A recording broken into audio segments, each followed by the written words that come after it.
El mármol del lobby del residencial Altavista siempre me ha parecido frío, pero esa mañana se sentía como el suelo de una morgue. Mi hijo Sebastián y su esposa, Paula, ajustaban sus abrigos de viaje, listos para 2 semanas en Europa. Frente a ellos, Mauricio Klein, su gestor de confianza, y el administrador del edificio, me observaban con esa piedad que se reserva para los muebles viejos. Paula me extendió un termo plateado, su sonrisa tan pulida y falsa como sus perlas. «Mamá, por favor, toma tu té a las 5 en punto», dijo, su voz goteando una dulzura venenosa. «Mauricio se quedará para asegurarse de que no lo olvides. Ya sabes cómo andas de la memoria». La humillación era un eco que rebotaba en las paredes de granito.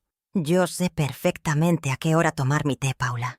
Llevo 71 años haciéndolo», respondí, mi voz más firme de lo que me sentía. El administrador asintió con una mirada de lástima que me atravesó el alma, mientras Mauricio Klein fingía revisar algo urgentísimo en su tablet, ignorándome deliberadamente. Me trataban no como a una persona, sino como a una responsabilidad incómoda, un problema a gestionar antes de sus vacaciones. El termo de acero inoxidable, un modelo Le Cordon, que seguramente costó una fortuna, quedó sobre la mesita de la entrada, un centinela metálico. En ese momento no lo supe, pero ese objeto brillante y moderno era el arma que habían elegido para silenciarme, el caballo de Troya en mi propio hogar, mientras el ascensor se cerraba, llevándose sus sonrisas de despedida.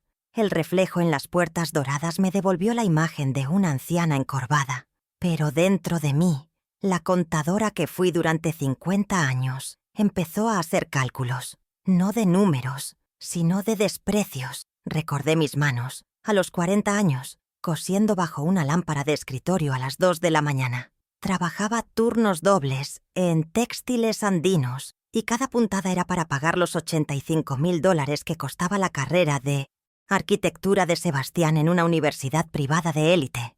Mis dedos se acalambraban, pero mi corazón se hinchaba de orgullo.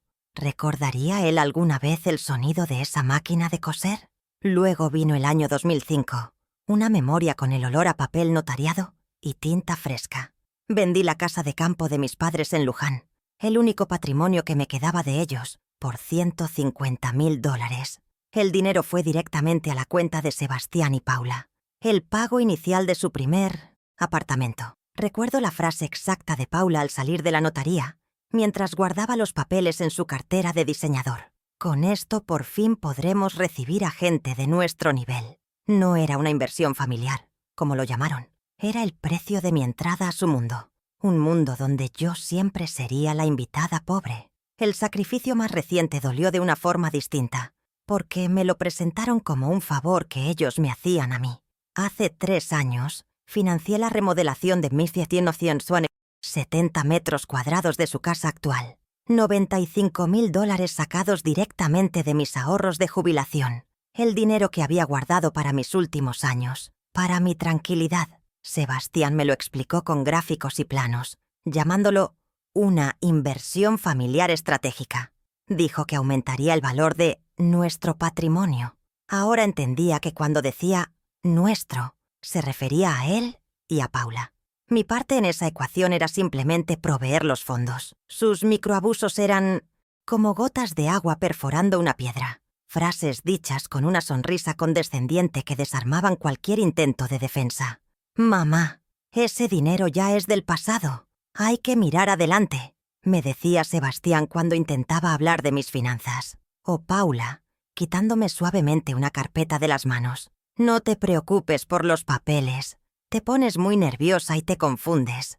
Déjanoslo a nosotros». Me infantilizaban, me aislaban, construyendo a mi alrededor una jaula de supuesta protección, que en realidad era una prisión de control. Y yo, por amor, les entregué las llaves. Subí a mi apartamento, ese espacio de 220 metros cuadrados, en la Avenida del Libertador que era mi refugio, mi fortaleza. El termo seguía en mi mano, frío al tacto. Lo dejé en la cocina, sobre la encimera de mármol. El silencio de la casa era abrumador. Me senté en mi sillón favorito, el que daba al ventanal con vistas al río. Durante años, mi amor incondicional por mi único hijo había sido mi mayor virtud. Ahora, con una claridad dolorosa, me daba cuenta de que también era mi mayor vulnerabilidad, una que ellos habían aprendido a explotar con una precisión quirúrgica. Pero ¿qué había cambiado realmente hoy? La respuesta llegó esa misma tarde, en la forma de mi nieto de 8 años, Mateo. Entró en el apartamento usando su llave, como hacía a menudo después del colegio. Pero esta vez no corrió a buscar las galletas. Se quedó parado en el umbral de la sala, mirándome. Mateo no había pronunciado una sola palabra en casi un año. Los psicólogos lo llamaron mutismo selectivo, un escudo autoimpuesto contra la tensión que respiraba en su propia casa. Se comunicaba con una pequeña pizarra blanca, pero sus ojos siempre lo decían todo. Y en ese momento, sus ojos estaban llenos de un pánico que no correspondía a su edad. Se acercó lentamente y se sentó en la alfombra, a mis pies. No escribió nada, simplemente me miró, y luego miró el termo plateado que yo había dejado sobre la mesa, de centro. Su pequeña mano temblaba mientras señalaba el objeto. Lo miré, confundida. ¿Qué tenía de malo el té? Era mi ritual de las 5 de la tarde. Él negó con la cabeza con una vehemencia que me sorprendió. Tomó su pizarra, borró un dibujo de un dinosaurio y escribió con letra torpe pero clara. «No lo tomes, abuela». El vello de mis brazos se erizó. No era una sugerencia, era una advertencia. Me arrodillé frente a él, buscando sus ojos. «¿Por qué, mi amor? ¿Qué pasa con el té?» Él vaciló, sus dedos apretando el marcador. Luego, ocurrió el milagro que era también una condena. Abrió la boca y con una voz rasposa por el desuso, susurró las palabras que lo cambiarían todo. «Papá dijo que es para que duermas mucho, para que estés más tranquila». La palabra tranquila sonó siniestra en su boca infantil. El aire abandonó mis pulmones. El mundo que conocía se había derrumbado en 30 segundos. Y sobre sus ruinas supe que tenía que construir una fortaleza, no un mausoleo. «¿Qué más, Mateo? ¿Qué más escuchaste?», le pregunté, mi voz un susurro para no asustarlo. Él tragó saliva, las palabras saliendo en un torrente atropellado, como si una presa se hubiera roto. «Mamá le dijo a papá que cuando estuvieras en el lugar tranquilo, podrían vender el departamento, que necesitaban el dinero para comprar la casa en la playa y para la galería». El lugar tranquilo, un eufemismo tan cruel que me revolvió el estómago. Era el nombre del folleto que había visto sobre el escritorio de Moash, Paula la semana pasada. Senior Palace Residences. No era un hogar, era un destierro de lujo. La voz de un niño, frágil y verdadera, había desarmado una mentira de adultos tejida con sonrisas y falsas preocupaciones. Acaricié su cabello, mi corazón roto en 1000 pedazos por él, por la carga que había llevado en silencio. Le prometí que todo estaría bien, que la abuela se encargaría, y mientras lo abrazaba, una frialdad glacial se instaló en mi pecho, apagando el fuego del dolor y dejando en su lugar el hielo de la determinación. No me iban a declarar senil, no me iban a internar, no iban a vender mi casa, iban a escuchar mi voz, y lo harían frente a todos. Mi primer movimiento no fue emocional, fue estratégico. Eran las 4 de la tarde de un lunes. Sebastián y Paula estarían sobrevolando el Atlántico, creyéndome dócil y medicada. Tomé el termo, lo envolví en una bolsa de plástico con cuidado, como si fuera una prueba en la escena de un crimen, que en cierto modo lo era. Luego, busqué en mi agenda un número que no había marcado en años. Nora Beltrán, mi vecina del piso de arriba. Una abogada jubilada de 72 años con una mente tan afilada como el cristal roto. Si alguien podía ver a través de la niebla legal que habían creado a mi alrededor, era ella. Nora me recibió en su apartamento, un espacio lleno de libros y el aroma a café recién hecho. Le conté todo, sin lágrimas, con la precisión de un informe contable. Puse el termo sobre su mesa de roble. Ella lo observó. Luego me miró a mí. Sus ojos inteligentes no mostraban lástima, sino una furia contenida. «Ana María, lo primero es saber qué hay exactamente en ese té. Mañana a primera hora lo llevaremos a un laboratorio de confianza. No digas nada, no lo toques más». Su calma era un ancla en mi tormenta. Me sentí, por primera vez en mucho tiempo, validada. Luego, le mencioné el poder notarial que había firmado hacía un año. Sebastián me había dicho que era para facilitar trámites médicos y bancarios por si algo pasara. Nunca leí la letra pequeña, confiando ciegamente en mi hijo. Nora me pidió una copia. La busqué en mi caja fuerte, donde guardaba mis documentos importantes. Al verla, Nora se puso sus gafas de lectura y su expresión se endureció. Con un marcador rojo, subrayó una cláusula, la número 3. Sus palabras cayeron como sentencias. Esto no es un poder limitado, Ana María. Es un poder general y restricto. Le diste facultades amplias para vender, hipotecar y disponer de todos tus bienes. No me dieron una mano, susurré, la frase formándose en mi mente con una claridad espantosa. Me pusieron una soga al cuello. Nora asintió gravemente. Pero una soga se puede cortar, afirmó. Mañana mismo contactaremos a David Rojas. Es el mejor litigante que conozco. No es barato, pero es un tiburón. Y créeme, vas a necesitar un tiburón. Me dio el nombre y el número. En ese momento supe que la fase de la víctima había terminado. La fase de la estratega acababa de comenzar. Tenía un plan. Solo necesitaba que mis adversarios bajaran la guardia. Y para eso, su viaje a Europa era el regalo perfecto. El martes a las 9 de la mañana, estaba sentada en la sobria y moderna oficina del licenciado David Rojas. Era un hombre de unos 50 años, con una mirada que parecía analizarlo todo. Le entregué el termo, que su asistente se llevó inmediatamente para enviarlo al laboratorio. Le conté la historia, apoyada por la presencia tranquilizadora de Nora. Rojas no me interrumpió. Escuchó, asintió, y cuando terminé simplemente dijo: «Señora Cortés, quiero que entienda que vamos a actuar con rapidez y contundencia. Lo primero es cortarles el acceso. Ahora mismo. Su seguridad era contagiosa. Nuestra primera parada fue la notaría Negro 14, la misma donde había firmado mi condena un año antes. Esta vez, el documento que firmé era mi liberación, la revocación inmediata y unilateral del poder notarial otorgado a Sebastián Cortés. El notario, un hombre mayor que me recordaba, leyó el documento y me miró por encima de sus gafas. No hizo preguntas. El sello de la notaría golpeando el papel sonó como el disparo de salida de una carrera que no pensaba perder. Con la copia sellada en mi bolso, sentí que recuperaba la primera pieza de mi vida.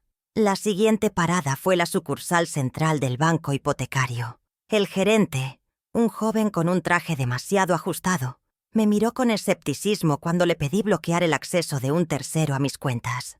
«Necesitamos la presencia del señor Cortés para eso», dijo con aire de suficiencia. Fue entonces cuando el licenciado Rojas, que había permanecido en segundo plano, dio un paso al frente y puso la revocación notariada sobre el escritorio. «Creo que este documento aclara la situación», dijo con una voz tranquila que congeló la sonrisa del gerente. El poder en la sala había cambiado de manos. El joven leyó el documento, su rostro palideciendo. Verificó mi documento de identidad, mi firma, y llamó a su departamento legal. 10 minutos después, con un simple clic en su computadora, el acceso de Sebastián a mis $250.000 de ahorros fue terminado. «Solicito también una auditoría completa de los últimos 12 meses», añadí, mi voz sonando extrañamente fuerte en el silencio del banco. Quería ver cada transacción, cada retiro. Quería el mapa de su traición. El gerente asintió, ahora tratándome con un respeto temeroso. Mañana, cuando Sebastián intentara usar una de mis tarjetas en una boutique de París, todo cambiaría. El jueves por la tarde, la cuarta pieza del rompecabezas llegó a mi bandeja de entrada, un correo electrónico del laboratorio clínico. El asunto era simple. Resultados de análisis toxicológico. Lo abrí con manos firmes. El informe era una tabla de compuestos químicos, pero una línea destacaba en rojo: presencia de benzodiazepinas en concentración elevada. No era un té para dormir, como Mateo había dicho. Era un té para desaparecer, para sumirme en una niebla química que justificara su diagnóstico de senilidad. Imprimí el informe. El papel se sentía pesado, cargado con el peso de la verdad. Mientras tanto, con la ayuda de Mateo y con el asesoramiento explícito de Rojas sobre la legalidad de usarlo solo como estrategia privada, grabé una corta conversación con mi nieto. Le pedí que repitiera lo que había escuchado a sus padres decir. Su vocecita, ahora más clara, relató la conversación sobre el lugar tranquilo y la venta del apartamento para comprar la casa en 1900, la playa. Guardé el pequeño archivo de audio en mi vieja laptop. No era una prueba para un tribunal, pero era un arma para mi propia convicción. La voz de un niño había desarmado una mentira de adultos, y yo la guardaría como un tesoro. El licenciado Rojas no se detuvo ahí. Con la nueva autoridad que le había conferido, solicitó acceso a ciertas comunicaciones. El viernes por la mañana me llamó. «Ana María, tenemos algo más», dijo. «Recuperamos correos electrónicos entre Paula y un agente inmobiliario de una firma muy conocida. Ya estaban discutiendo el precio de venta de su apartamento. Me envió las copias impresas. Allí estaba, en blanco y negro. Un email con el asunto. Valoración urgente. Ave del Libertador, 2450. Mi dirección, mi hogar. Ya le habían puesto precio a mi vida. Y ni siquiera se habían molestado en esperar a que la desocupara. El sábado por la tarde, mi teléfono sonó. Era Sebastián, llamando desde el aeropuerto de Ezeiza. Su voz era alegre, ajena a la tormenta que se avecinaba. «Mamá, ya estamos de vuelta. El viaje fue increíble. Oye, estamos organizando una cena mañana por la noche para celebrar, con algunos amigos, y vendrá Mauricio Klein, para ponernos al día. Por supuesto, tienes que venir». La invitación era la pieza final de mi plan. La trampa estaba lista. «Claro, hijo. Me encantaría», respondí, mi voz un remanso de calma. «Allí estaré». La segunda fase, la fase pública, estaba a punto de empezar. La noche del domingo, entré en el apartamento de Sebastián y Paula. El lugar estaba decorado con un lujo ostentoso que siempre me había parecido frío, impersonal. Había unas 10 personas, amigos de la pareja, todos sonrientes, bronceados, hablando de sus últimas adquisiciones. Y en un rincón, charlando animadamente con Sebastián, estaba Mauricio Klein. El ambiente era de celebración. Copas de champán circulando, risas resonando. Me recibieron con besos sonoros y me sentaron en un lugar de honor en la mesa. Era la perfecta imagen de una familia feliz y unida. Una mentira bien escenificada. La cena transcurrió entre anécdotas del viaje a Europa y planes para el verano. Yo comí poco, observando, esperando mi momento. Llegó con el postre. Sebastián se puso de pie, levantando su copa. «Quiero brindar», anunció, su voz resonando con falsa sinceridad. «Por la familia, y especialmente por mi madre, por enseñarnos la importancia de cuidar a nuestros mayores». Los invitados aplaudieron, sonriéndome con benevolencia. Era mi turno. El telón estaba a punto de levantarse para mi acto final. «Gracias, Sebastián», dije, mi voz serena cortando el murmullo de la sala. Todos los ojos se posaron en mí. «Yo también quiero agradecer, especialmente a ti, Paula, por tu preocupación y por el té tan especial que me dejaste antes de iros». Saqué de mi bolso el informe del laboratorio doblado y lo deslicé sobre el mantel blanco de lino, justo al lado de su copa de vino. Lástima que el laboratorio encontró que tenía más químicos que cariño. El silencio cayó sobre la mesa de forma instantánea, pesado y absoluto. Paula se congeló, su rostro una máscara de incredulidad. Me dirigí a Sebastián, manteniendo mi tono calmado, casi conversacional. «¿Recuerdas los gastos administrativos que has estado gestionando por mí durante el último año? Deben ser trámites muy importantes». Saqué los extractos bancarios impresos, una pila de varias hojas, y los coloqué junto al informe del laboratorio. Sumaron $60,000 en 12 meses. «Me encantaría que me explicaras, delante de tus amigos, en qué se invirtió mi jubilación. ¿Quizás en esas cenas de lujo que financiasteis con mis ahorros?» Sebastián me miraba, su rostro pasando del rojo de la furia al blanco del pánico. Finalmente mi mirada se posó en Mauricio Klein, quien observaba la escena como si fuera un partido de tenis. «Mauricio», dije, y su cabeza se giró bruscamente hacia mí.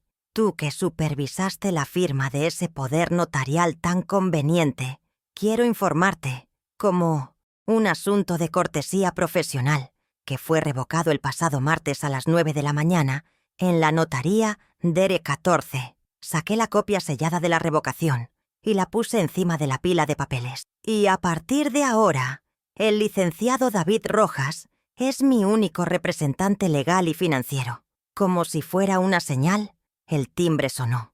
La empleada, confundida, fue a abrir. En el umbral estaba el licenciado Rojas, impecable en su traje oscuro, con una carpeta de cuero bajo el brazo. Entró en la sala sin ser invitado, su presencia imponiendo un nuevo nivel de gravedad a la situación. «Buenas noches», dijo con una voz que no admitía réplica. «Disculpen la interrupción». Se paró detrás de mí, una torre de autoridad silenciosa. El tribunal estaba completo. El juicio que ellos nunca supieron que se estaba celebrando. Estaba a punto de dictar sentencia. Rojas no perdió el tiempo. Abrió su carpeta y se dirigió directamente a Sebastián. «Señor Cortés, lamento informarle que las tarjetas de crédito adicionales ligadas a la cuenta principal de su madre fueron canceladas esta misma tarde. Le sugiero que revise sus finanzas personales de inmediato. El primer golpe, directo y financiero». Vi a Paula agarrar el brazo de Sebastián por debajo de la mesa, sus nudillos blancos. Los invitados se removían incómodos en sus asientos, sin saber a dónde mirar. Luego, Rojas sacó un segundo documento de su carpeta. Era un sobre oficial. «Y esto es para ambos», continuó, su tono implacable. «Es una notificación extrajudicial de cese de comodato. Como saben, la propiedad en la que residen actualmente está a nombre exclusivo de la señora Ana María Cortés». Hizo una pausa, dejando que el peso de esa información, el detalle que siempre omitían en sus conversaciones, se asentara en la sala. «Tienen 30 días naturales a partir de hoy para desalojar el inmueble». El segundo golpe, patrimonial, fue devastador. El silencio de los invitados era ahora una fuerza palpable, una condena en sí misma. Nadie decía nada. La humillación de Sebastián y Paula era absoluta, pública, y se desarrollaba bajo las luces brillantes de su propio comedor. Habían planeado una celebración de su estatus, y en su lugar estaban presidiendo su propia ruina social. Los rostros de sus amigos eran una mezcla de shock, curiosidad morbosa y un incipiente desprecio. El tercer golpe, el reputacional, era el más cruel de todos, y lo habían recibido en el escenario que ellos mismos habían construido con tanto esmero. Un mes después, el eco de esa noche todavía resonaba, pero mi vida había encontrado un nuevo y tranquilo ritmo. Me comunicaba con Sebastián únicamente a través de correos electrónicos, cada uno supervisado por el licenciado Rojas. Había establecido un fideicomiso blindado para la educación de Mateo, un fondo que sería exclusivamente para él, inaccesible para sus padres, hasta que cumpliera la mayoría de edad. Era mi forma de asegurarme de que, pasara lo que pasara, el futuro del niño no se vería comprometido por la avaricia de sus padres. Les ofrecí una última concesión, no por ellos, sino por mi nieto. Les pagaría el alquiler de un apartamento modesto durante 6 meses, pero había una condición innegociable. Debían asistir a terapia familiar, juntos y por separado. No sé si lo harán, o si servirá de algo, pero la oferta estaba sobre la mesa. Era mi manera de cerrar el ciclo, no con venganza, sino con consecuencias claras y la posibilidad, por remota que fuera, de una reconstrucción. Los límites, antes borrosos y pisoteados, ahora estaban trazados con la tinta indeleble de la ley. La escena final de esta dolorosa obra se desarrolla aquí, en mi balcón, con la brisa del río acariciándome el rostro. Estoy tomando un té, uno que yo misma he preparado, de una marca nueva que descubrí la semana pasada. A mi lado, Mateo ya no está en silencio. Me habla con entusiasmo sobre las constelaciones, enseñándome a usar una aplicación de astronomía en una tablet nueva. Estamos planeando un viaje a un observatorio en las sierras. Su voz, antes un susurro temeroso, ahora es clara y llena de la curiosidad propia de un niño de 8 años. He vuelto a tomar el control de mis finanzas, trabajando desde mi vieja laptop, la misma en la que guardé la grabación que lo cambió todo. Los números, las hojas de cálculo, las inversiones, todo vuelve a tener sentido bajo mis dedos. Ya no son un arma que otros usan en mi contra, sino las herramientas con las que construyo mi independencia. Confundieron mi amor con estupidez. Ese fue su primer error. El segundo, Y el definitivo fue pensar que yo, la mujer que vivió de los números durante 50 años, no sabía hacer cuentas. Durante años, mi amor me hizo sorda a las advertencias, ciega a las banderas rojas que ondeaban frente a mí. Me convertí en una espectadora silenciosa de mi propio desmantelamiento, todo en nombre de una devoción familiar que solo fluía en una dirección. Pero el silencio tiene muchas formas. Puede ser el silencio de la sumisión, o puede ser el silencio de la estrategia, la calma que precede a la tormenta. Ahora, mi silencio se convirtió en la sentencia que ellos nunca vieron venir, y en la quietud de mi nueva vida, finalmente, escucho mi propia voz. El mármol del lobby del residencial Altavista siempre me ha parecido frío, pero esa mañana de domingo se sentía como el suelo de una morgue. Mi hijo, Sebastián, y su esposa, Paula, ajustaban sus abrigos de cachemira, listos para un viaje de 2 semanas por Europa. Frente a ellos, como testigos mudos de mi humillación, estaban Mauricio Klein, su gestor de confianza, y el administrador del edificio, observándome con esa piedad que se reserva para los muebles viejos que estorban. Me sentía expuesta, una pieza de museo frágil y anticuada en medio del brillo moderno que ellos representaban. Sus maletas de marca estaban alineadas junto a la puerta, un recordatorio de que sus vidas seguían adelante, mientras la mía, al parecer, necesitaba ser gestionada y contenida. Paula me extendió un termo plateado, su sonrisa tan pulida y falsa como el collar de perlas que adornaba su cuello. «Mamá, por favor, toma tu té a las 5 en punto», dijo, su voz goteando una dulzura venenosa que me heló los huesos. «Mauricio se quedará para asegurarse de que no lo olvides. Ya sabes cómo andas de la memoria». Cada palabra era un golpe calculado, una pincelada más en el retrato de anciana senil que llevaban meses pintando para todos. El termo, un modelo Le Cordon de acero inoxidable, brillaba bajo las luces del vestíbulo, un objeto extraño y moderno en mis manos, acostumbradas a la porcelana. En ese momento no lo supe, pero era el arma que habían elegido para silenciarme, el caballo de Troya en mi propio hogar. Sostuve el objeto metálico. Su peso era insignificante comparado con el de la humillación que se asentaba en mi pecho. Levanté la vista, encontrando la mirada compasiva del administrador y la deliberada indiferencia de Klein, quien fingía revisar algo urgentísimo en su tablet. «Yo sé perfectamente a qué hora tomar mi té, Paula. Llevo 71 años haciéndolo», respondí, mi voz más firme de lo que me sentía por dentro. Un silencio tenso se instaló en el aire, roto solo por el suave zumbido del ascensor que llegaba. Me trataban no como a una persona, sino como a una responsabilidad incómoda, un problema a gestionar antes de sus merecidas vacaciones. Pero, ¿desde cuándo me había convertido en un problema para ellos? Mientras las puertas doradas del ascensor se cerraban, llevándose sus sonrisas de despedida, mi reflejo me devolvió la imagen de una anciana encorvada. Pero dentro de mí, la contadora que fui durante 50 años empezó a hacer cálculos, no de números, sino de desprecios. Recordé mis manos, a los 40 años, cosiendo bajo una lámpara de escritorio a las 2 de la mañana. Trabajaba turnos dobles en textiles andinos, y cada puntada era para pagar los $85,000 que costaba la carrera de arquitectura de Sebastián en una universidad privada de élite. Mis dedos se acalambraban, pero mi corazón se hinchaba de orgullo. ¿Recordaría él alguna vez el sonido de esa máquina de coser en la madrugada? Luego vino el año 2005, una memoria con el olor a papel notariado y tinta fresca. Vendí la casa de campo de mis padres en Luján, el único patrimonio que me quedaba de ellos, por $150,000. El dinero fue directamente a la cuenta de Sebastián y Paula, el pago inicial de su primer apartamento. Recuerdo la frase exacta de Paula al salir de la notaría, mientras guardaba los papeles en su cartera de diseñador. «Con esto, por fin, podremos recibir a gente de nuestro nivel». No era una inversión familiar como lo llamaron. Era el precio de mi entrada a su mundo.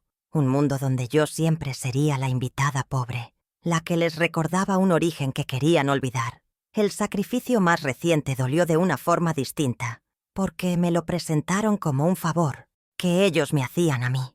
Hace 3 años financié la remodelación de 70 metros cuadrados de su casa actual.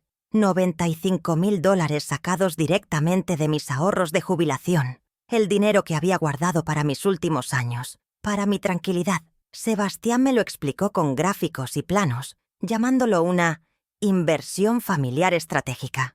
Dijo que aumentaría el valor de nuestro patrimonio. Ahora entendía que cuando decía nuestro, se refería a él y a Paula. Mi parte en Muescienop. Esa ecuación era simplemente proveer los fondos y luego desaparecer discretamente en el fondo de sus vidas lujosas. Subí a mi apartamento, ese espacio de 220 metros cuadrados, en la Avenida del Libertador que era mi refugio, mi fortaleza. El termo seguía en mi mano, frío al tacto. Lo dejé en la cocina, sobre la encimera de mármol. El silencio de la casa era abrumador. Me senté en mi sillón favorito, el que daba al ventanal con vistas al río. Durante años, mi amor incondicional por mi único hijo había sido mi mayor virtud. Ahora, con una claridad dolorosa, me daba cuenta de que también era mi mayor vulnerabilidad, una que ellos habían aprendido a explotar con una precisión quirúrgica. Pero algo había cambiado hoy. La humillación pública fue el catalizador que despertó a la mujer que creían dormida. Y ella estaba a punto de revisar las cuentas. Mis pensamientos retrocedían a los años 90, cuando mis manos no temblaban por la edad, sino por el agotamiento. A mis 40 años, mi vida era un borrón de números y tela. De día, era Ana María Cortés, la contadora principal de Textiles Andinos, una mujer respetada por su precisión y su ética de trabajo inquebrantable. Pero de noche, bajo la luz amarillenta de una lámpara de escritorio, me convertía en una costurera anónima.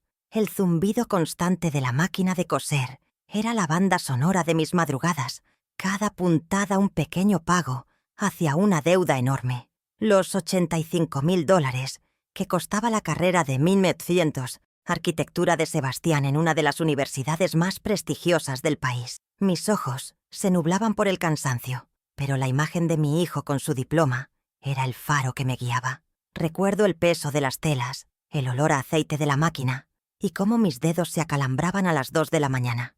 Mis colegas en la oficina hablaban de sus vacaciones y sus fines de semana de descanso, mientras yo calculaba cuántas horas extra de costura necesitaría para cubrir el siguiente semestre. Sebastián nunca supo la magnitud de ese esfuerzo. Para él, el dinero simplemente aparecía en su cuenta, un flujo constante que le permitía concentrarse en sus maquetas y sus proyectos. Yo era el motor silencioso de su éxito, la infraestructura invisible sobre la que construyó su futuro.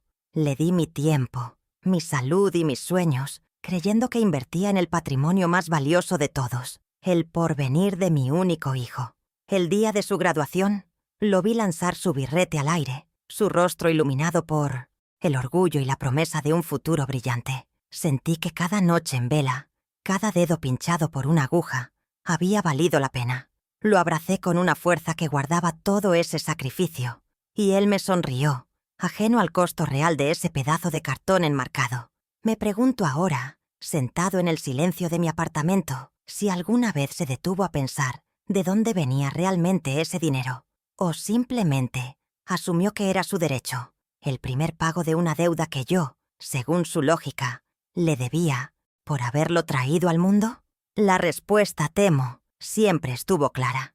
Luego llegó el año 2005, una memoria que huele a papel notariado y a la tinta fresca de una traición.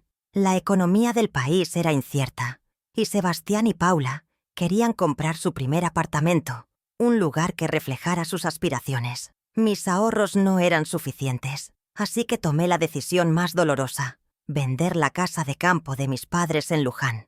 No era una mansión, pero era el último vestigio tangible de mi infancia, el lugar donde aprendí a andar en bicicleta y donde mi padre plantó los jacarandás que florecían cada primavera. La vendí por $150.000 y cada centavo fue transferido directamente a la cuenta de mi hijo, como el pago inicial que necesitaban. La firma en la notaría fue un acto solemne y silencioso para mí, un funeral para mis recuerdos. Mientras salíamos al sol brillante de la tarde, Paula guardó la escritura en su elegante cartera de diseñador, una que seguramente costaba más que mi salario de un mes. Entonces, con una sonrisa que no llegaba a sus ojos, pronunció las palabras que se grabaron en mi memoria como un epitafio. Con esto por fin podremos recibir a gente de nuestro nivel. No hubo un «gracias, mamá». No hubo un reconocimiento del sacrificio. Solo la fría y calculadora satisfacción de haber adquirido un nuevo activo social. Mi herencia no era para construir un hogar familiar, era para financiar su ascenso en la escala social. Desde ese día, comprendí que mi rol en sus vidas había sido redefinido. Yo no era la matriarca, la fuente de amor y apoyo incondicional. Me había convertido en un recurso, una cuenta bancaria con un vínculo emocional que podían explotar a su conveniencia. Cada vez que visitaba su nuevo y reluciente apartamento, sentía el fantasma de la casa de mis padres en las paredes, en los muebles caros que mi dinero había comprado. Ellos veían un símbolo de estatus, yo veía el precio de mi ingenuidad. Y me pregunto, ¿cuántas veces contaron esa historia a sus amigos, omitiendo, por supuesto, el origen del dinero que les abrió las puertas de ese mundo exclusivo? El golpe final, el más insidioso de todos, llegó hace apenas 3 años. Lo disfrazaron de preocupación, de una inversión inteligente. Sebastián se sentó conmigo en la mesa de mi comedor, con su laptop y una presentación llena de gráficos y planos arquitectónicos. Me explicó su plan para remodelar 70 metros cuadrados de su casa actual, un proyecto que, según él, aumentaría exponencialmente el valor de nuestro patrimonio. Usó esa palabra, nuestro, como un lazo para atraparme. El costo total de la obra era de $95,000, un dinero que, casualmente, equivalía a la mayor parte de mis ahorros de jubilación, el colchón que había construido para mi vejez. Me habló de inversión familiar estratégica, de cómo ese dinero generaría rendimientos a largo plazo para todos. Su voz era tan convincente, su entusiasmo tan contagioso, que ignoré la pequeña alarma que sonaba en mi interior. ¿Por qué su proyecto de lujo debía ser financiado con el dinero destinado a mi tranquilidad? Pero el amor de una madre es un velo muy espeso. Firmé el cheque, viendo cómo los ahorros de toda una vida se desvanecían en una transacción bancaria.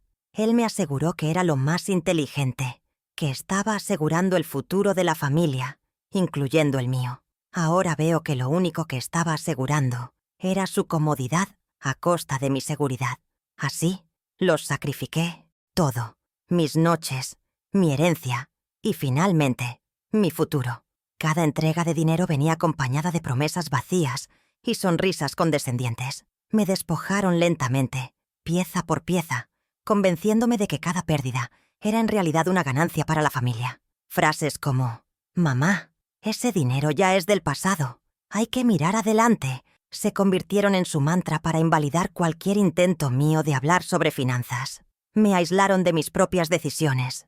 Me infantilizaron hasta convertirme en una espectadora de mi propio despojo. Y yo, por amor, les entregué las llaves de mi vida. Confundieron mi generosidad con debilidad, mi silencio con consentimiento. Un error de cálculo que están a punto de pagar.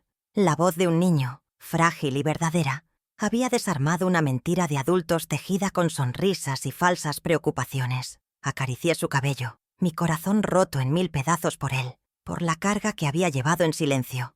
Le prometí que todo estaría bien, que la abuela se encargaría. Y mientras lo abrazaba, una frialdad glacial se instaló en mi pecho, apagando el fuego del dolor y dejando en su lugar el hielo de la determinación. Mi primer movimiento no fue emocional, fue estratégico. Eran las 4 de la tarde de un lunes. Sebastián y Paula estarían sobrevolando el Atlántico, creyéndome dócil y medicada. Tomé el termo, lo envolví en una bolsa de plástico con cuidado, como si fuera una prueba en la escena de un crimen, que en cierto modo lo era. Luego, busqué en mi agenda un número que no había marcado en años. Nora Beltrán, mi vecina del piso de arriba.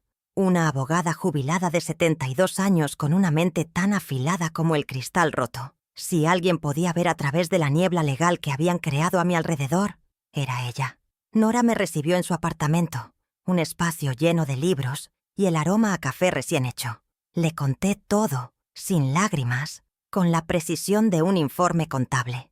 Puse el termo sobre su mesa de roble. Ella lo observó. Luego me miró a mí. Sus ojos inteligentes no mostraban lástima, sino una furia contenida. Ana María, lo primero es saber qué hay exactamente en ese té. Mañana a primera hora lo llevaremos a un laboratorio de confianza. No digas nada. No lo toques más. Su calma era un ancla en mi tormenta. Me sentí, por primera vez en mucho tiempo, validada. Esa primera evidencia, el termo, Le Cordon, ahora era más que un regalo de mi nuera. Era la pieza central de mi contraataque, el arma que ellos me habían entregado sin saberlo. Su destino ya no era mi estómago, sino la mesa de un analista toxicológico. Luego, le mencioné el poder notarial que había firmado hacía un año. Sebastián me había dicho que era para facilitar trámites médicos y bancarios por si algo pasara. Nunca leí la letra pequeña, confiando ciegamente en mi hijo. Nora me pidió una copia. La busqué en mi caja fuerte, donde guardaba mis documentos importantes. Al verla, Nora se puso sus gafas de lectura y su expresión se endureció. Con un marcador rojo subrayó una cláusula, la número 3. Sus palabras cayeron como sentencias. Esto no es un poder limitado, Ana María. Es un poder general y restricto. Le diste facultades amplias para vender, hipotecar y disponer de todos tus bienes. La segunda prueba estaba ahí, en mis manos, firmada por mí. No me dieron una mano. Me pusieron una soga al cuello. La recomendación de Nora fue inmediata y contundente. Necesitas al licenciado David Rojas. Es un tiburón. Y créeme, vas a necesitar un tiburón. El martes a las 9 de la mañana, estaba sentada en su sobria y moderna oficina. Era un hombre de unos 50 años, con una mirada que parecía analizarlo todo. Le entregué el termo, que su asistente se llevó inmediatamente para enviarlo al laboratorio. Le conté la historia, apoyada por la presencia tranquilizadora de Nora. Rojas no me interrumpió. Escuchó, asintió, y cuando terminé, simplemente dijo: «Señora Cortés, vamos a actuar con rapidez, pero primero necesito que me dé acceso a sus cuentas bancarias online. Quiero ver el panorama completo». Su seguridad era contagiosa. Le di la información sin dudar. Esa misma tarde, mientras el té estaba siendo analizado, me senté frente a mi vieja laptop, la misma que Sebastián había intentado convencerme de reemplazar por una tablet más sencilla para tu edad. Con el licenciado Rojas en una videollamada, guiándome, entré en mi portal bancario. Fue entonces cuando descubrí la tercera prueba. Una serie de transferencias mensuales, cada una por exactamente $5,000, bajo el concepto de gastos administrativos. Los retiros se habían estado realizando durante los últimos 12 meses, sumando un total de $60,000. El dinero no iba a ninguna cuenta de servicios ni a ningún fondo de inversión. Iba directamente a una cuenta personal a nombre de Paula Ríos. Mi jubilación no estaba siendo administrada. Estaba siendo saqueada para financiar sus cenas de lujo. Imprimí cada uno de los extractos. La pila de papel sobre mi escritorio se sentía pesada, densa con la traición. Cada línea era una pequeña herida, una confirmación de que mi rol en sus vidas se había reducido al de una fuente de ingresos pasiva. Rojas, desde la pantalla, me miró con seriedad. «Esto es malversación, Ana María. Es claro, documentado y sistemático. Guarde esas impresiones. Son munición de alto calibre». El abogado no usaba metáforas vacías. Hablaba el lenguaje de la guerra, una que yo no había empezado, pero que estaba dispuesta a terminar. La contadora en mí se sintió extrañamente satisfecha. Los números, como siempre, no mentían. La evidencia era irrefutable, y ahora estaba en mis manos, lista para ser usada en el momento preciso. El jueves por la tarde, la cuarta pieza del rompecabezas llegó a mi bandeja de entrada. Un correo electrónico del laboratorio clínico. El asunto era simple. Resultados de análisis toxicológico. Lo abrí con manos firmes. El informe era una tabla de compuestos químicos, pero una línea destacaba en rojo. Presencia de benzodiazepinas en concentración elevada. No era un té para dormir, como Mateo había dicho. Era un té para desaparecer, para sumirme en una niebla química que justificara su diagnóstico de senilidad y acelerara mi traslado al lugar tranquilo Imprimí el informe. El papel se sentía pesado, cargado con el peso de la verdad.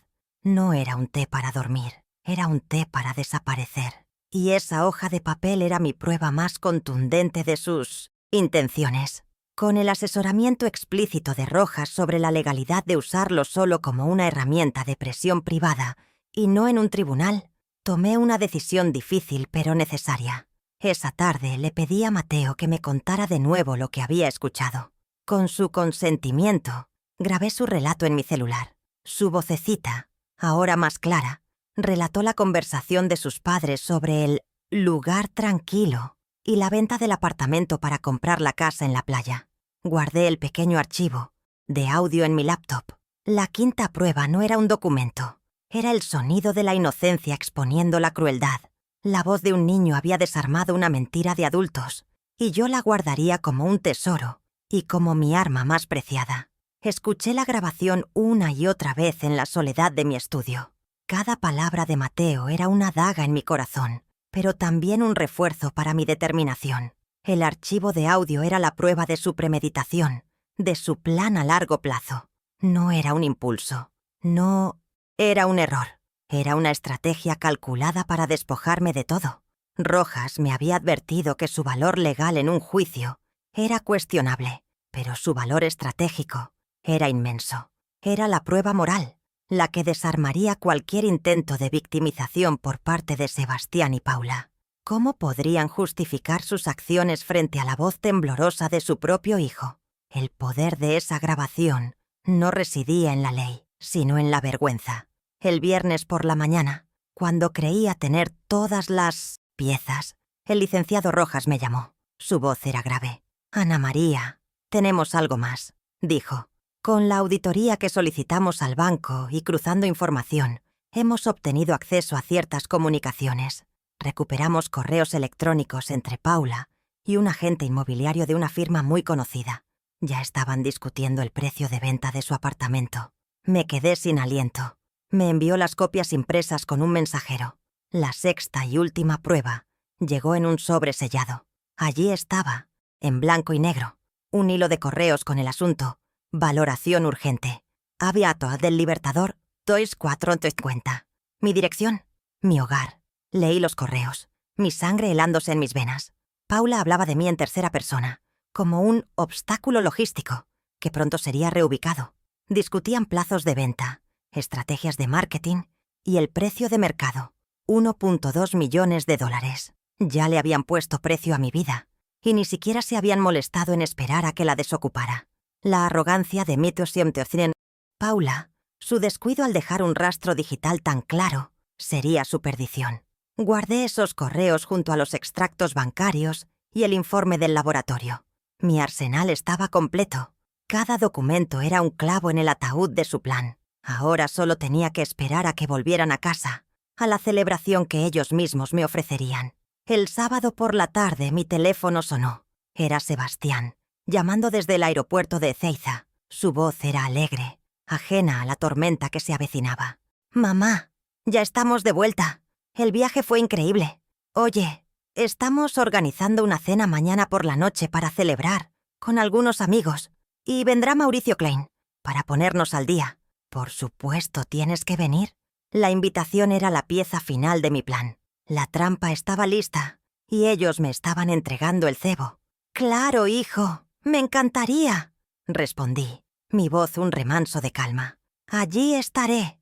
La segunda fase, la fase pública, estaba a punto de empezar. La cena del domingo no. Sería una celebración, sería un tribunal, y yo sería la fiscal, la jueza y el verdugo. El primer paso de mi plan no fue una llamada a un abogado, sino un acto de autocontrol. Después de que Mateo se durmió, acunado por una seguridad que no había sentido en meses, me dirigí a la cocina. El termo plateado seguía sobre la encimera, un obelisco metálico a la traición.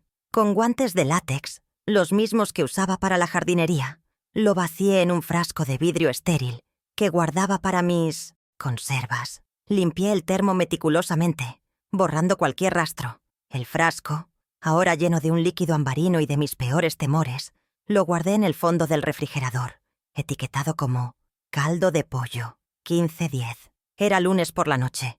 Tenía 2 semanas. Mi plan se dividiría en 3 fases: asegurar mis activos, reunir las pruebas y, finalmente, ejecutar la sentencia.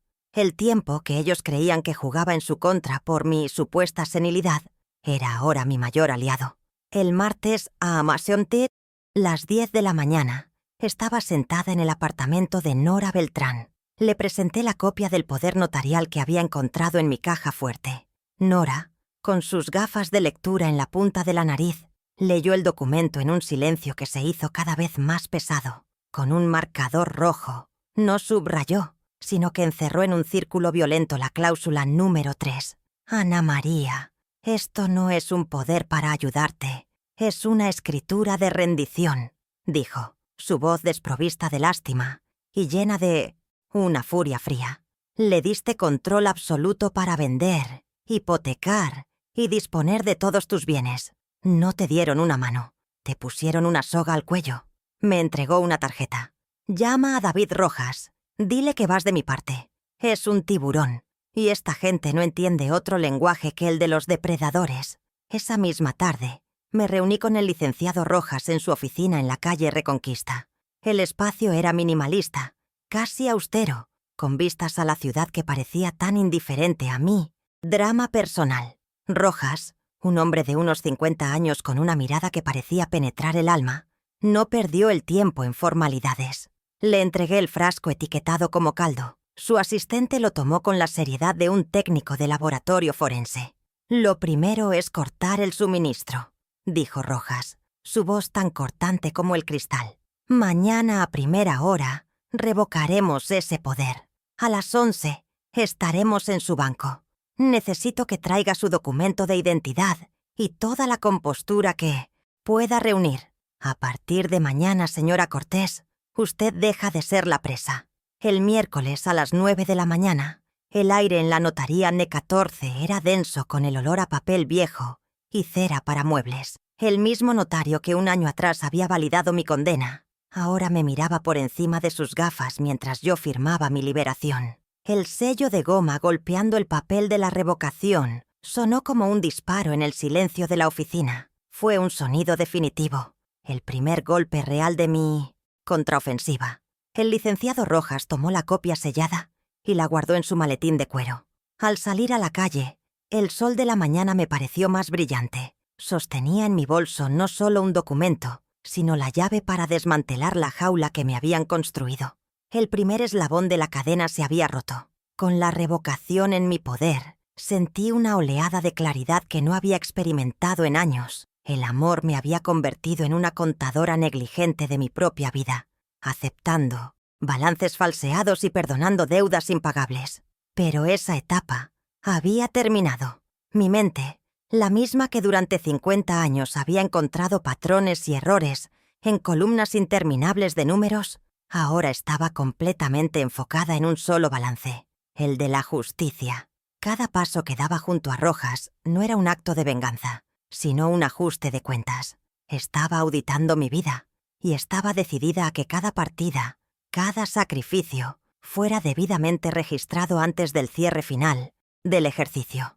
El próximo asiento contable se registraría en el banco. Nuestra siguiente parada fue la sucursal central del banco hipotecario.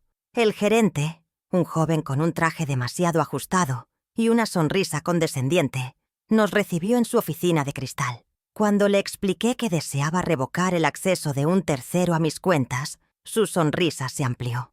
Para esa gestión es indispensable la presencia del señor Cortés, dijo con un aire de superioridad, como si me estuviera explicando una regla de un juego de niños. El ambiente se cargó de una tensión sutil. Era la misma infantilización, la misma desestimación que había enfrentado en el lobby de mi edificio, solo que ahora venía envuelta en jerga bancaria. Pero esta vez yo no estaba sola, y mi silencio tenía un propósito muy diferente. Fue entonces cuando el licenciado Rojas, que había permanecido un paso detrás de mí, se adelantó. Sin decir una palabra, colocó la copia sellada de la revocación notarial sobre el escritorio, de caoba pulida. El documento aterrizó con un sonido suave pero definitivo. Creo que este documento aclara la situación legal de mi clienta. dijo Rojas con una voz tranquila que pareció bajar la temperatura de la habitación varios grados. El gerente tomó el papel, su rostro pasando de la suficiencia al desconcierto, y luego a una pálida comprensión. El poder en esa oficina de cristal había cambiado de manos de forma instantánea y brutal. Ya no era una anciana confundida, era una clienta con una representación legal formidable. El joven leyó el documento 2 veces, como si no pudiera creer lo que veía. Levantó el teléfono y murmuró algo a su departamento legal. 10 minutos después, con los dedos temblando ligeramente, tecleó en su computadora. El acceso del señor Sebastián Cortés a sus cuentas ha sido revocado, anunció, su voz ahora despojada de toda arrogancia. Y solicito una auditoría completa de todas las transacciones de los últimos 12 meses, añadí yo, mi voz sonando firme y clara en el silencio del banco. Quería el mapa detallado de su traición, cada desvío de fondos, cada gasto injustificado. El gerente asintió, ahora tratándome con un respeto que rayaba en el temor. Sabía que en algún lugar de París una tarjeta de crédito estaba a punto de ser rechazada. Los días siguientes fueron una espera activa. Mientras el laboratorio analizaba el contenido del frasco y el banco compilaba la auditoría, me dediqué a organizar mi propio archivo. Desempolvé cajas viejas, buscando cada contrato, cada recibo, cada prueba de los sacrificios financieros que había hecho por Sebastián. Encontré la escritura de venta de la casa de mis padres, los comprobantes de las transferencias para su universidad, las facturas de la remodelación que pagué con mi jubilación. Cada papel era un recuerdo doloroso, pero también una pieza de mi arsenal. Los organicé cronológicamente en una carpeta, creando una narrativa irrefutable de mi generosidad y su sistemático abuso. Mi casa se convirtió en un cuarto de guerra y yo era la general al mando. El viernes por la tarde la primera bomba cayó en mi bandeja de entrada. Un correo electrónico del laboratorio clínico. El asunto era escueto. Resultados de análisis toxicológico. Muestra 734B. Lo abrí con el corazón latiendo con fuerza, pero con las manos firmes. El informe era una tabla de compuestos químicos, pero una línea estaba resaltada en rojo. Presencia de benzodiazepinas en concentración elevada, consistente con un uso para sedación profunda. No era un té para dormir, como Mateo había susurrado. Era un té para desaparecer, para sumirme en una niebla química que validara su diagnóstico de senilidad. Imprimí el informe. El papel se sentía pesado en mi mano, cargado con el peso de una verdad monstruosa. Era la prueba de su intención, fría y calculada. Con la prueba del laboratorio en mi poder, el licenciado Rojas aceleró la segunda fase de la investigación. El lunes siguiente, me llamó con una voz grave. Ana María, la auditoría del banco arrojó resultados. Tenemos un patrón claro. Me envió los archivos. Eran extractos bancarios que mostraban transferencias mensuales de $5.000, cada una etiquetada como gastos administrativos, a una cuenta personal de Paula. Durante 12 meses, habían desviado $60.000 de mis ahorros. Mi jubilación no estaba siendo administrada. Estaba financiando sus cenas de lujo, sus ropas de diseñador, su fachada de éxito. Imprimí cada extracto, la tinta negra de la impresora sellando cada acto de su deslealtad. La traición financiera era solo la punta del iceberg. El martes, Rojas me llamó de nuevo. Tenemos algo más, Ana María, algo definitivo. Su equipo legal, usando la información de la auditoría, había conseguido acceso a comunicaciones relacionadas. Eran correos electrónicos entre Paula y un agente inmobiliario de una de las firmas más exclusivas de la ciudad. El asunto de uno de los correos me heló la sangre. Valoración urgente. Hábitos del Libertador 2450. Mi dirección. Mi hogar. Leí los mensajes en los que Paula se refería a mí como el ocupante actual y discutía plazos para desocupar la propiedad. Ya le habían puesto un precio a mi vida. $1.2 millones. Y ni siquiera se habían molestado en esperar a que la desocupara. El sábado por la tarde, mientras revisaba por 10ª vez la carpeta con todas las pruebas, mi teléfono sonó. Era Sebastián, llamando desde el aeropuerto de Ezeiza. Su voz era alegre, bronceada, completamente ajena a la tormenta que se había desatado en su ausencia. «Mamá, ya estamos de vuelta. El viaje fue increíble. Oye, estamos organizando una cena mañana por la noche para celebrar, con algunos amigos, y vendrá Mauricio Klein, para ponernos al día. Por supuesto, tienes que venir». La invitación cayó como una pieza de ajedrez perfectamente colocada en el tablero. Me estaban ofreciendo el escenario, la audiencia y la oportunidad en bandeja de plata. La arrogancia, como siempre, era su talón de Aquiles. «Claro, hijo. Me encantaría», respondí, mi voz un remanso de calma que ocultaba el hielo que sentía por dentro. «Allí estaré». Colgué el teléfono y miré la carpeta sobre mi mesa. Contenía la historia completa. El veneno en el té, el poder notarial fraudulento, el saqueo de mis cuentas y la venta prematura de mi hogar. Todo estaba allí, documentado y listo. La cena del domingo no sería una celebración de bienvenida, sería un tribunal. Y por primera vez en mucho tiempo, la balanza de la justicia se inclinaría a mi favor. La fase silenciosa de mi plan había concluido. La segunda fase, la pública y devastadora, estaba a punto de comenzar. El martes a las 9 de la mañana, el aire en la notaría NER 14 era denso con el olor a papel viejo y cera para muebles. El mismo notario que un año atrás había validado mi condena, ahora me miraba por encima de sus gafas mientras yo firmaba mi liberación. El licenciado Rojas observaba en silencio. Su presencia era una garantía de que esta vez no había letra pequeña que pudiera pasar por alto. El sello de goma, entintado en un azul profundo, golpeó el papel de la revocación con un sonido seco y definitivo. Fue como un disparo en el silencio de la oficina, el disparo de salida de mi nueva vida. Al salir a la calle, el sol de la mañana me pareció más brillante. Sostenía en mi bolso no solo un documento, sino la llave para desmantelar la jaula que me habían construido con mi propio amor. Con la revocación notariada en el maletín de Rojas, nuestra siguiente parada fue la sucursal central del banco hipotecario. El gerente, un joven con un traje demasiado ajustado y una sonrisa condescendiente, nos recibió en su oficina de cristal. Cuando le expliqué que deseaba revocar el acceso de un tercero a mis cuentas, su sonrisa se amplió, como si estuviera lidiando con una abuela confundida. «Para esa gestión es indispensable la presencia del señor Cortés», dijo con un aire de superioridad, revisando su reloj de oro. Era la misma infantilización, la misma desestimación que había enfrentado en el lobby de mi edificio, solo que ahora venía envuelta en jerga bancaria. Pero esta vez yo no estaba sola, y mi silencio tenía un propósito muy diferente. El escenario estaba listo para mi primera victoria tangible. Fue entonces cuando el licenciado Rojas, que había permanecido un paso detrás de mí, se adelantó. Sin decir una palabra, colocó la copia sellada de la revocación notarial sobre el escritorio de caoba pulida. El documento aterrizó con un sonido suave pero definitivo. «Creo que este documento aclara la situación legal de mi clienta», dijo Rojas con una voz tranquila que pareció bajar la temperatura de la habitación varios grados. El gerente tomó el papel, su rostro pasando de la suficiencia al desconcierto, y luego a una pálida comprensión. El poder en esa oficina de cristal había cambiado de manos de forma instantánea y brutal. Ya no era una anciana senil, era una clienta, con una representación legal formidable, y él lo sabía. El joven leyó el documento 2 veces, como si no pudiera creer lo que veía.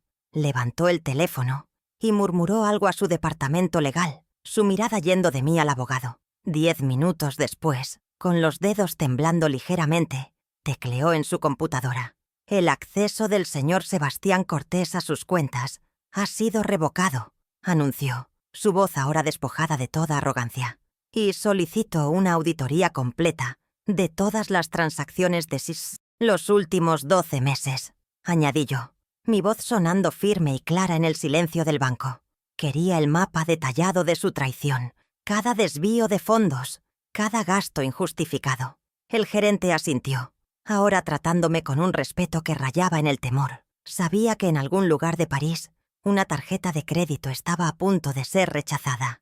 Mientras caminaba de regreso a casa, una sonrisa fría se dibujó en mis labios. Imaginé a Sebastián y Paula en una boutique de la Rue Saint-Honoré, eligiendo algún artículo de lujo. Imaginé a Paula entregando mi tarjeta de crédito con su habitual aire de displicencia. Y luego, la escena se congelaba. La vendedora negando con la cabeza, el terminal mostrando transacción denegada. Imaginé la confusión en sus rostros, seguida de la ira y la humillación. Esa pequeña victoria, silenciosa y distante, era un aperitivo de lo que les esperaba. No era venganza. Me repetía a mí misma. Era un reequilibrio de cuentas. El primer asiento contable de este nuevo balance había sido registrado, y el saldo, por primera vez en mucho tiempo, comenzaba a moverse a mi favor. Pero, ¿sería suficiente para detenerlos? El jueves por la tarde, la primera bomba cayó en mi bandeja de entrada. Un correo electrónico del laboratorio clínico. El asunto era escueto. Resultados de análisis toxicológico. Muestra 734B. Lo abrí con el corazón latiendo con fuerza, pero con las manos firmes. El informe era una tabla de compuestos químicos, pero una línea estaba resaltada en rojo. Presencia de benzodiazepinas en concentración elevada, consistente con un uso para sedación profunda. No era un té para dormir, como Mateo había susurrado. Era un té para desaparecer, para sumirme en una niebla química que validara su diagnóstico de senilidad. Imprimí el informe. El papel se sentía pesado en mi mano, cargado con el peso de una verdad monstruosa. Esto ya no era un asunto de dinero. Era un atentado contra mi vida. La auditoría del banco llegó al día siguiente. Un documento PDF de 12 páginas que detallaba un año de traición. Allí estaba, en blanco y negro, transferencias mensuales de $5,000, cada una etiquetada como gastos administrativos, a una cuenta personal de Paula. Durante 12 meses, habían desviado $60,000 de mis ahorros de jubilación. La contadora en mí analizó el patrón con una frialdad profesional. Siempre el día 5 de cada mes, a las 11 de la mañana, como un reloj. Mi jubilación no estaba siendo administrada. Estaba financiando sus cenas de lujo, sus ropas de diseñador, su fachada de éxito. Imprimí cada extracto, la tinta negra de la impresora sellando cada acto de su deslealtad. Cuando creía que ya no podía sentir más asco, el licenciado Rojas me llamó. «Ana María, tenemos algo más, algo definitivo». Su equipo legal, usando la información de la auditoría, había conseguido acceso a comunicaciones relacionadas. Eran correos electrónicos entre Paula y un agente inmobiliario de una de las firmas más exclusivas de la ciudad. El asunto de uno de los correos me heló la sangre. Valoración urgente. Ave del Libertador 2450. Mi dirección. Mi hogar. Leí los mensajes, en los que Paula se refería a mí como el ocupante actual y discutía plazos para desocupar la propiedad. Ya le habían puesto un precio a mi vida. $1.2 millones. Y ni siquiera se habían molestado en esperar a que la desocupara. El sábado por la tarde, mientras revisaba por 10ª vez la carpeta con todas las pruebas, mi teléfono sonó. Era Sebastián, llamando desde el aeropuerto de Ezeiza. Su voz era alegre, bronceada, completamente ajena a la tormenta que se había desatado en su ausencia. «Mamá, ya estamos de vuelta. El viaje fue increíble. Oye, estamos organizando una cena mañana por la noche para celebrar, con algunos amigos, y vendrá Mauricio Klein, para ponernos al día. Por supuesto, tienes que venir». La invitación cayó como una pieza de ajedrez perfectamente colocada en el tablero. Me estaban ofreciendo el escenario, la audiencia y la oportunidad en bandeja de plata. La arrogancia, como siempre, era su talón de Aquiles. «Claro, hijo, me encantaría», respondí, mi voz un remanso de calma que ocultaba el hielo que sentía por dentro. «Allí estaré». Colgué el teléfono y miré la carpeta sobre mi mesa. Contenía la historia completa. El veneno en el té, el poder notarial fraudulento, el saqueo de mis cuentas y la venta prematura de mi hogar. Todo estaba allí, documentado y listo. No sentía nervios, solo una determinación gélida. La fase silenciosa de mi plan, la de asegurar mi posición y reunir mi arsenal, había concluido con éxito. La segunda fase, la pública y devastadora, estaba a punto de comenzar. La cena del domingo no sería una celebración de bienvenida, sería un tribunal. Y yo sería la fiscal, la jueza y, finalmente, el verdugo. La noche del domingo, entré en el apartamento de Sebastián y Paula. El lugar estaba decorado con un lujo ostentoso que siempre me había parecido frío, impersonal, como el lobby de un hotel de 5 estrellas donde nadie realmente vive. Había unas 10 personas, amigos de la pareja, todos sonrientes, bronceados, hablando de sus últimas adquisiciones y sus próximos viajes. Y en un rincón, charlando animadamente con Sebastián, estaba Mauricio Klein, el gestor que había supervisado mi despojo. El ambiente era de celebración, copas de champán circulando, risas resonando contra las paredes de estuco veneciano. Me recibieron con besos sonoros y me sentaron en un lugar de honor en la mesa. Era la perfecta imagen de una familia feliz y unida, una mentira bien escenificada. Y yo era la invitada de honor en su última función. Me sentaron en la cabecera de la mesa, un puesto simbólico que pretendía honrarme, pero que en realidad me aislaba, convirtiéndome en el centro de atención. Observé a los invitados, caras pulidas por tratamientos estéticos y sonrisas de catálogo. Eran el círculo íntimo de mi hijo, el público ante el cual él y Paula representaban su éxito. Para ellos, yo era Ana María, la dulce reliquia familiar, la abuela entrañable que sonreía y asentía en silencio. Acepté una copa de agua, rechazando el champán con un gesto sereno. Mi mente estaba clara, mi pulso firme. No sentía nervios, solo la fría y paciente expectación de un cazador que ha esperado el momento perfecto para que su presa entre en el claro del bosque. La cena transcurrió entre anécdotas del viaje a Europa y planes para el verano en Punta del Este. Yo comí poco, observando, esperando mi momento. Cada risa, cada brindis, cada comentario sobre la deliciosa comida que, sin saberlo, había sido pagada con mi dinero, era una nota más en la sinfonía de su arrogancia. Paula, sentada a mi lado, me tocaba el brazo de vez en cuando, un gesto de falsa intimidad para el público. ¿Estás cómoda, mamá? ¿Necesitas algo? Su preocupación era tan hueca como los caros jarrones que adornaban la sala.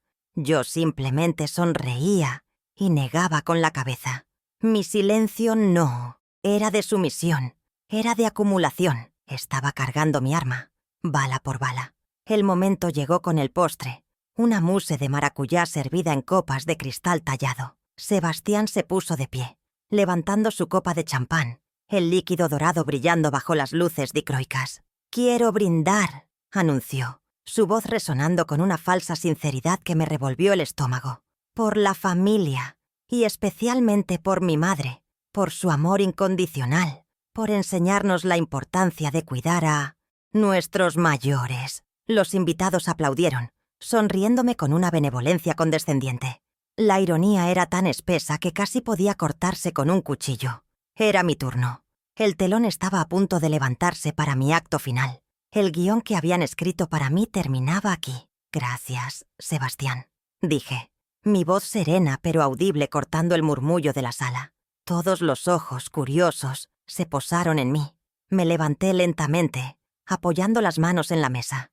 «Yo también quiero agradecer, especialmente a ti, Paula, por tu preocupación y por el té tan especial que me dejaste antes de iros». Saqué de mi bolso el informe del laboratorio doblado en 4 y lo deslicé suavemente sobre el mantel de lino blanco, justo al lado de su copa de vino.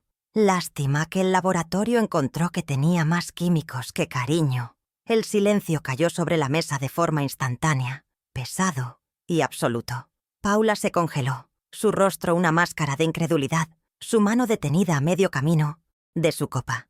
El informe de papel blanco yacía sobre el mantel como una sentencia.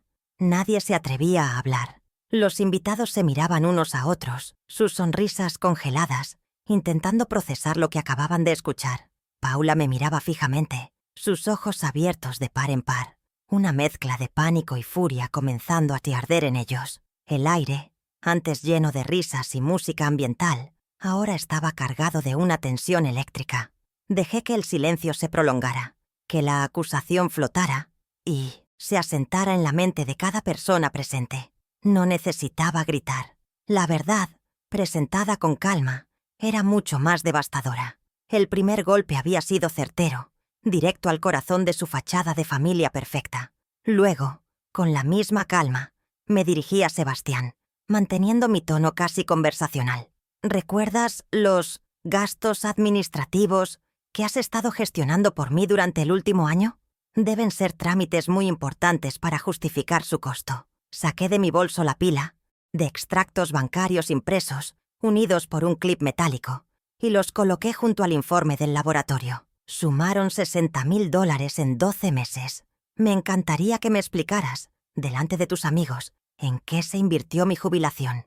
¿Quizás en estas cenas de lujo que financiasteis con mis ahorros? Sebastián me miraba, su rostro pasando del rojo de la furia al blanco del pánico. Ya no era el anfitrión exitoso. Era un niño atrapado en una mentira. La pila de papeles sobre la mesa crecía, un monumento a su codicia. Los extractos bancarios con las transferencias a la cuenta de Paula resaltadas en amarillo eran irrefutables. Los invitados ya no disimulaban su interés. Observaban la escena como si fuera una obra de teatro, inclinándose ligeramente hacia adelante. La humillación de mi hijo era palpable. Su boca se abrió y se cerró un par de veces, pero no salió ningún sonido. Había construido su vida sobre mi dinero y mi silencio, y ahora que ambos le eran retirados, se derrumbaba.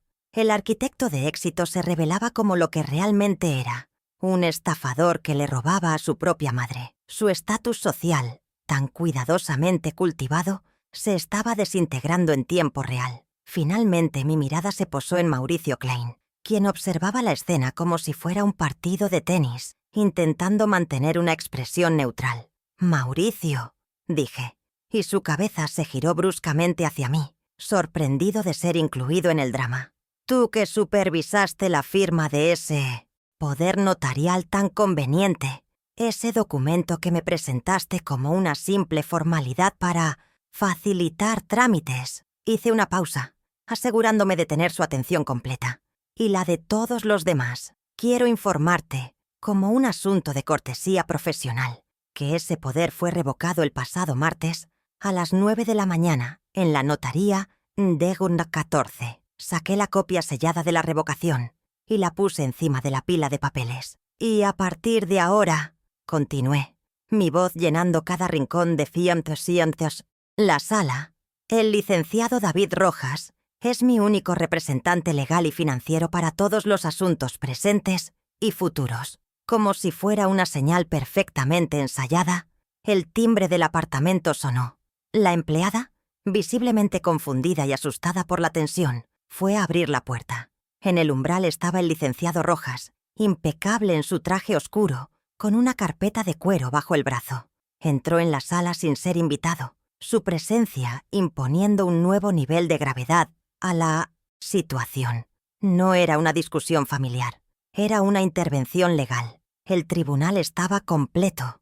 El juicio, que ellos nunca supieron que se estaba celebrando, estaba a punto de dictar sentencia. Rojas no perdió el tiempo en saludos. Su mirada recorrió la mesa y se detuvo en Sebastián y Paula. Abrió su carpeta con un movimiento preciso. «Buenas noches», dijo con una voz que no admitía réplica. «Disculpen la interrupción, señor Cortés. Lamento informarle que las tarjetas de crédito adicionales ligadas a la cuenta principal de su madre, la señora Ana María Cortés, fueron canceladas esta misma tarde, a las 17 horas. El primer golpe, directo y financiero, aterrizó con la fuerza de un martillo. Vi a Paula agarrar el brazo de Sebastián por debajo de la mesa, sus nudillos blancos por la presión. Los invitados se removían incómodos en sus asientos, sin saber a dónde mirar. El lujo que los rodeaba de repente parecía frágil, prestado. Luego, Rojas sacó un segundo documento de su carpeta. Era un sobre oficial con el membrete de su estudio jurídico. «Y esto es para ambos», continuó, su tono implacable, dirigiéndose tanto a Sebastián como a Paula. «Es una notificación extrajudicial de cese de comodato». Hizo una pausa dramática, dejando que el término legal, desconocido para la mayoría pero claramente ominoso, se asentara en el aire. «Como ustedes bien saben, aunque a menudo lo omiten, la propiedad en la que residen actualmente está a nombre exclusivo de la señora Ana María Cortés». El segundo golpe, patrimonial, fue devastador. La revelación de que vivían en una casa que no era suya silenció hasta el último murmullo. Rojas deslizó el sobre por la mesa hasta que se detuvo frente a la copa de Sebastián. Tienen 30 días naturales a partir de hoy para desalojar el inmueble. Pasado ese plazo, iniciaremos las acciones legales correspondientes para el desalojo forzoso. La sentencia había sido dictada, no en un tribunal anónimo, sino en su propio comedor, frente a las personas cuya admiración más codiciaban. La casa que era el símbolo de su estatus, el escenario de sus triunfos sociales, se había convertido en su prisión, y ahora, en su aviso de desahucio. La cara de Paula era una ruina. Su maquillaje perfecto no podía ocultar la devastación en sus ojos. Su sueño se había convertido en una pesadilla de 30 días. El silencio de los invitados era ahora una fuerza palpable, una condena en sí misma. Nadie decía nada. La humillación de Sebastián y Paula era absoluta, pública, y se desarrollaba bajo las luces brillantes de su propio comedor. Habían planeado una celebración de su estatus, y en su lugar estaban presidiendo su propia ruina social. Los rostros de sus amigos eran una mezcla de shock, curiosidad morbosa y un incipiente desprecio. El tercer golpe, el reputacional, era el más cruel de todos, y lo habían recibido en el escenario que ellos mismos habían construido con tanto esmero. Su red de seguridad social se había evaporado, dejándolos solos y expuestos en su propia isla de vergüenza. Me puse de pie, alisando mi vestido. Mi trabajo aquí había terminado. No había ira en mi corazón, solo un vacío frío donde antes había un amor ciego. Miré a mi hijo, el hombre que había criado, el arquitecto de su propia destrucción, y no sentí nada más que una profunda y helada decepción. Luego miré a Paula, la mente maestra cuya arrogancia había sido su perdición. Estaban rotos, humillados, y todo había sucedido sin que yo levantara la voz. Confundieron mi amor con estupidez. Ese fue su primer error. El segundo, y el definitivo, fue pensar que yo, la mujer que vivió de los números durante 50 años, no sabía hacer cuentas. Sin decir una palabra más, me di la vuelta y caminé hacia la puerta. El licenciado Rojas me siguió, cerrando su carpeta con un clic seco que resonó en el silencio sepulcral. Mientras cruzaba el umbral, no miré hacia atrás. Dejaba atrás no solo un apartamento lleno de gente en shock, sino décadas de sacrificios no correspondidos y de una devoción malgastada. La puerta se cerró a mi espalda, y con ella, un capítulo de mi vida. Afuera, en el pasillo silencioso, respiré hondo por primera vez en mucho tiempo. El aire se sentía limpio, fresco. La guerra había terminado, y yo, contra todo pronóstico, había ganado.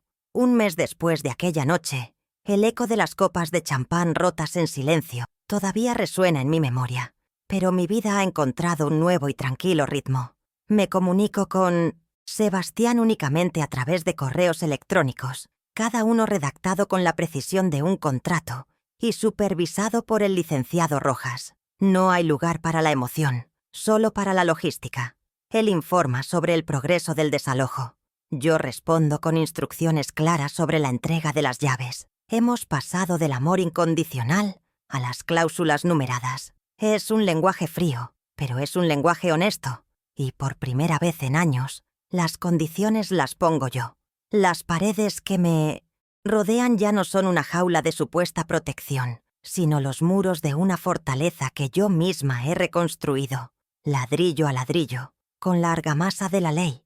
Mi mayor acto de reconstrucción, sin embargo, no fue para mí, sino para Mateo. He establecido un fideicomiso blindado para su educación, un fondo de $300,000 que será exclusivamente para él, inaccesible para sus padres hasta que cumpla la mayoría de edad. El dinero proviene de la venta de unas acciones que había olvidado, que tenía, un remanente de mis años en textiles andinos. Es mi forma de asegurarme de que, pasara lo que pasara, el futuro del niño no se vería comprometido por la avaricia o la incompetencia de sus padres. No es un regalo para ellos, es una muralla para él. El gestor del fideicomiso responde solo ante mí y, en mi ausencia, ante Nora Beltrán. Cada detalle fue diseñado para protegerlo, para darle las oportunidades que sus padres intentaron robarle a él y a mí. Les ofrecí una última concesión, No por ellos, sino por mi nieto y por la pequeña parte de mí que aún cree en la posibilidad de la enmienda, por remota que sea. Les pagaré el alquiler de un apartamento modesto en un barrio decente durante 6 meses. Pero había una condición innegociable, estipulada en un documento legal. Debían asistir a terapia familiar, juntos y por separado, con un profesional aprobado por mi abogado. No sé si lo harán o si servirá de algo, pero la oferta estaba sobre la mesa. Era mi manera de cerrar el ciclo, no con una venganza absoluta, sino con consecuencias claras y una puerta entreabierta. No al perdón, sino a la responsabilidad. Los límites, antes borrosos y pisoteados, ahora estaban trazados con la tinta indeleble de un contrato. Desde el balcón de mi apartamento, observé en silencio el día de la mudanza. No fue un gran camión de una empresa prestigiosa, sino una furgoneta pequeña y abollada. Vi cómo sacaban sus muebles de diseñador, ahora envueltos en plásticos y mantas viejas, luciendo extrañamente disminuidos a la luz del día. Sebastián dirigía la operación con los hombros caídos, su aura de arquitecto exitoso, completamente desvanecida. Paula no salió del coche. No sentí satisfacción, ni alegría, solo un profundo y tranquilo alivio, como el que se siente cuando una larga fiebre finalmente cede. La casa que habían usado como escenario de su estatus ahora los expulsaba, devolviéndolos a una realidad que habían intentado evitar a toda costa, una realidad financiada por ellos mismos. El poder visual de esa escena fue más elocuente que cualquier palabra. Mi rutina diaria se ha transformado en un ritual de pequeños placeres recuperados. Cada mañana, a las 9 en punto, me siento en mi escritorio, no por obligación, sino por elección. He vuelto a tomar el control de mis finanzas, trabajando desde mi vieja laptop, la misma en la que guardé la grabación que lo cambió todo. Los números, las hojas de cálculo, las inversiones, todo vuelve a tener sentido bajo mis dedos. Ya no son un arma que otros usan en mi contra, sino las herramientas con las que construyo mi independencia. Redescubrí el placer de analizar el mercado, de tomar decisiones informadas, de ver crecer mi patrimonio, ahora verdaderamente mío, gracias a mi propia pericia. La contadora que creían senil ha vuelto a abrir sus libros, y los balances, por fin, son positivos. La escena final de esta dolorosa obra se desarrolla aquí, en mi balcón, con la brisa del río acariciándome el rostro. Estoy tomando un té, uno que yo misma he preparado, de una infusión de jengibre y limón que descubrí la semana pasada en una pequeña tienda del barrio. Es amargo y picante y me hace sentir despierta. A mi lado, Mateo ya no está en silencio. Me habla con entusiasmo sobre las constelaciones, enseñándome a usar una aplicación de astronomía en una tablet nueva que le regalé. Su voz, antes un susurro temeroso, ahora es clara y llena de la curiosidad propia de un niño de 8 años. «Mira, abuela, esa es Orión. Papá dice que es un cazador, pero yo creo que parece más un reloj de arena gigante en el cielo». Su mención de Sebastián es casual, desprovista del miedo que antes la impregnaba. Le sonrío y le respondo con la verdad que ahora rige nuestras vidas. Tu papá sabe mucho de formas. Es un gran arquitecto. Y tú, mi amor, tienes el alma de un astrónomo. Ves más allá de lo evidente. Estamos planeando un viaje a un observatorio en las sierras de Córdoba para las próximas vacaciones de invierno. Es nuestro proyecto, nuestro futuro. No hablamos del pasado reciente. No es necesario. El aire entre nosotros está limpio de secretos y tensiones. Su voz recuperada es la prueba más tangible de mi victoria, el verdadero dividendo de mi arriesgada inversión en la verdad. Nunca dejes que nadie te quite la voz, mi niño. Ni siquiera por amor, le digo. Y él asiente con una seriedad que va más allá de sus 8 años. He aprendido que la dignidad no se recupera con grandes gestos de revancha, sino en los pequeños actos de autoafirmación. Se encuentra en el sabor del té que eliges para ti misma, en la autoridad con la que firmas tus propios cheques, en la libertad de decir no, sin sentir culpa. Nora Beltrán a veces sube a tomar el té conmigo y hablamos de libros, de política, de la vida. Nunca mencionamos a Sebastián o a Paula. No hace falta. Nuestra amistad se ha forjado en la solidaridad silenciosa de las mujeres que han visto demasiado como para dejarse engañar por las apariencias. Ella fue la primera que me miró no con lástima, sino con respeto, y ese fue el primer ladrillo en la reconstrucción de mi autoestima. He escuchado, a través de terceros, que el círculo social de Sebastián y Paula se ha reducido drásticamente. La historia de la cena se filtró, adornada y magnificada, como suelen hacer los rumores en su ambiente. La galería de Paula ha perdido patrocinadores importantes y Sebastián no ha conseguido ningún proyecto nuevo en los últimos meses. Su reputación, el activo que más valoraban, se ha revelado tan frágil como su moral. No me regodeo en su caída, pero entiendo que es una consecuencia inevitable de sus acciones. Hay deudas que no se pagan con dinero, sino con la moneda social de la confianza y el respeto. Y ellos se han declarado en bancarrota en ambos frentes. El Tribunal de la Opinión Pública, a menudo injusto, esta vez dictó una sentencia precisa. Mi relación con el dinero también ha cambiado. Durante años lo vi como una herramienta para dar, para proteger, para construir el futuro de otros. Ahora entiendo que también es una herramienta de poder y de protección personal. No me he vuelto avara, pero sí infinitamente más prudente. Cada inversión, cada gasto, es una decisión consciente. El dinero ya no es una extensión de mi amor, sino una expresión de mi independencia. Confundieron mi generosidad con una fuente inagotable, mi amor con una estupidez infinita. Ese fue su primer error. El segundo, y el definitivo, fue pensar que yo, la mujer, que vivió de los números durante 50 años, no sabía hacer cuentas. Y mi balance final ha sido claro y contundente. La brisa del atardecer trae consigo el olor del río y la promesa de una noche tranquila. Mateo apoya su cabeza en mi hombro, sus pequeños dedos señalando la primera estrella que parpadea en el cielo crepuscular. Sostengo mi taza de té caliente entre las manos, sintiendo su calor anclándome en el presente. He recuperado mi hogar, mis finanzas, mi voz y, lo más importante, he recuperado el futuro junto a mi nieto. El camino ha sido doloroso, una auditoría del alma que me obligó a confrontar las verdades más incómodas sobre mi propia ceguera. Pero al final del proceso, he salido más fuerte, más sabia y, sobre todo, más libre. Soy la dueña de mi vida, la única accionista de mi destino. Miro el horizonte, donde las luces de la ciudad comienzan a encenderse como un collar de perlas falsas, muy parecidas a las que usaba Paula. Pienso en el silencio que me impuse durante tanto tiempo, el silencio del amor malentendido, de la abnegación que se convierte en autoanulación.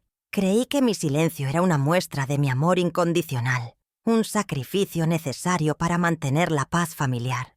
¡Qué equivocada estaba! Durante años, mi amor me hizo sorda a las advertencias, ciega a las banderas rojas que ondeaban frente a mí. Ahora, mi silencio se convirtió en la sentencia que ellos nunca vieron venir.